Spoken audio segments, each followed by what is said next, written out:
Ada orang yang mengenakan pakaian kebesaran tetapi memancarkan sikap yang sembrono.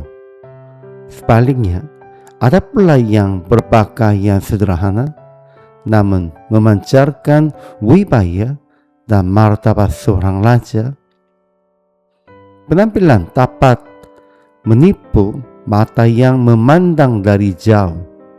Namun ketika kita mendekat dan memperhatikan cara seseorang berbicara, bertindak, serta memperlakukan sesamanya, kita dapat melihat siapa yang benar-benar hidup dengan karakter seorang raja. Manusia menilai status berdasarkan identitas dan benda yang memiliki, tetapi Allah memandang hati. Ia tidak mencari orang yang hanya memiliki hak sebagai anak raja, melainkan mereka yang hidup dengan tanggung jawab, pengorbanan, dan pengabdian.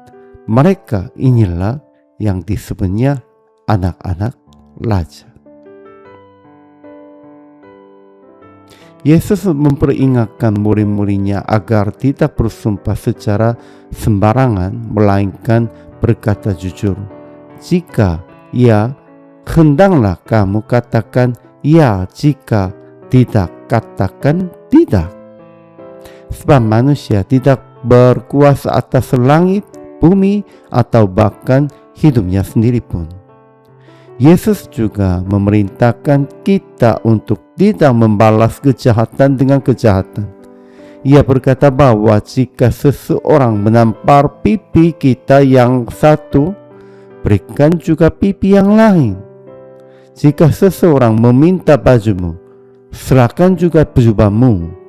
Jika seseorang memaksa engkau berjalan 1 mil, berjalanlah 2 mil.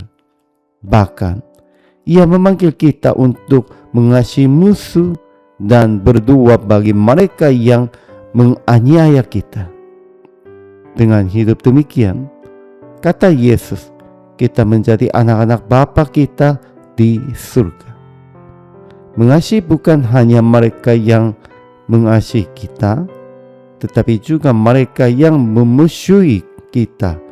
Itulah jalan untuk menyerupai kesempurnaan Bapanya. Pada zaman Yesus, bersumpah sering dilakukan dengan menyebut hal-hal yang dianggap paling berharga. Surga, bumi, Yerusalem, bahkan kepala sendiri. Namun Yesus menegaskan bahwa manusia tidak memiliki kuasa atas semua itu. Kita tidak dapat mengatur atau menjaminannya. Teguran ini diarahkan kepada mereka yang memakai sumpah kosong untuk membenarkan diri. Hidup sebagai anak Allah berarti bukan sekadar melakukan apa yang kita kehendakinya atau mengasihi orang-orang yang menyenangkan kitanya, tetapi juga memperhatikan kebutuhan sesama dan membuka hati bahkan bagi mereka yang memusuhi kita. Injil Matius mencatat perintah Yesus. Karena itu, haruslah kamu sempurna sama seperti Bapamu yang di surga adalah sempurna. Injil Lukas menegaskan maknanya dengan berkata, hendaklah kamu berbelas kasihan sama seperti Bapamu adalah berbelas kasihan. Dengan demikian, kesempurnaan yang dimaksud Yesus adalah hidup yang dipenuhi belas kasihan. Bukan kehidupan yang memaksakan kehendak sendiri atau mudah menghakimi orang lain, melainkan kehidupan yang rela mengerti, menanggung kelemahan sesama, dan mengutamakan kebutuhan orang lain.